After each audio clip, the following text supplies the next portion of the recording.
Jam Session, Genero here. I'd always thought it was a good idea to answer some of these questions that I read on the forum by way of video, and when Keith finally put a space on the forum to link to videos, I thought, awesome, here's my cue to jump to it, and 2 months later, here's the first one.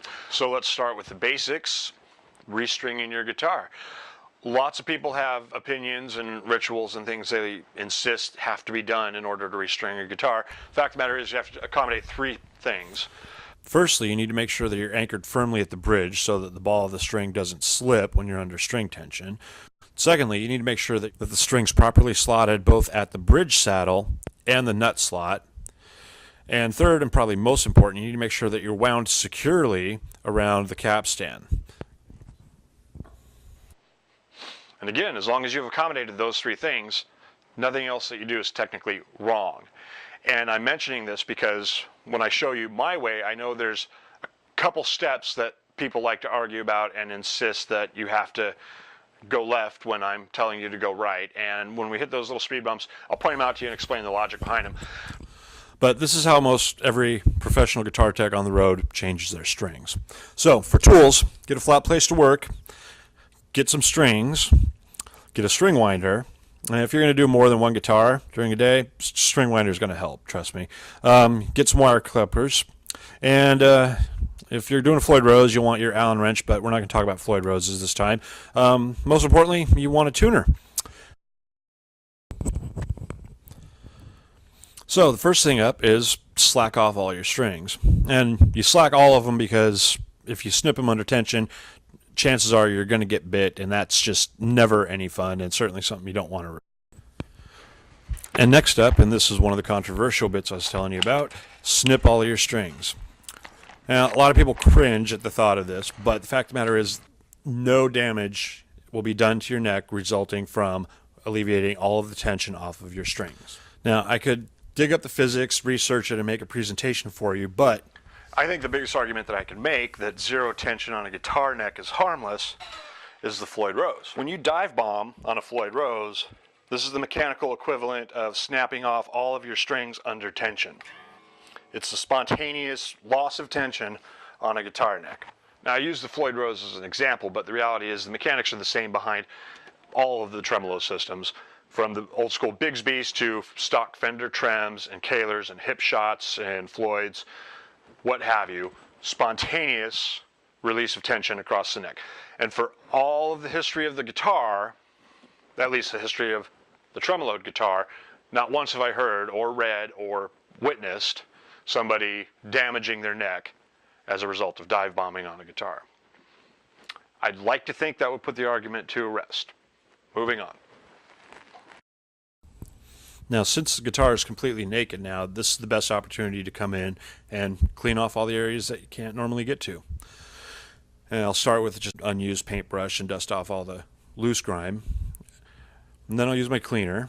The Guitar Tech for Fish turned me onto this, and what's great is you can use it on the plastic, you can use it on the wood, you can use it on the metal, you can spray it everywhere and wipe it off. As with anything, you want to make sure you test it on your finish first before you go in to use it, on a full-time basis. But I love it. I use it on everything except my pre-80s Gibson stuff.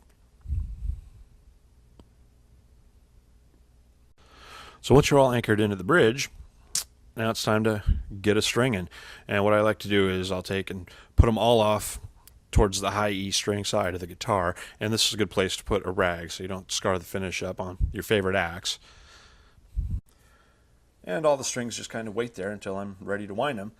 And then this part isn't crucial, but I like to have the hole on the tuning head. I like to have that kind of running up and down the length of the guitar. It's just easier to stick the string straight through, but like I said, it's not critical. So you take your first string, or in this case the sixth, and you run it through your capstan, and then I go to the next tuning head and I'll mark it with my fingers and pull the string back. And then, where the mark was, I'll bend that up and hold that there. I'm going to do the first wrap, physically wrapping by hand around the capstan, and then pull that tight, get some tension on it, making sure that it's underneath the bend where I've got the excess of the string coming out. Now at that point, keeping pressure on it the whole time, usually I'll slot it through the nut slot and hold it down on the fingerboard. As long as you're keeping this tension here after the string's wound, you're not going to get any slippage at the headstock. And that's 80% of your battle with coming out of tune right there. So now you wind it.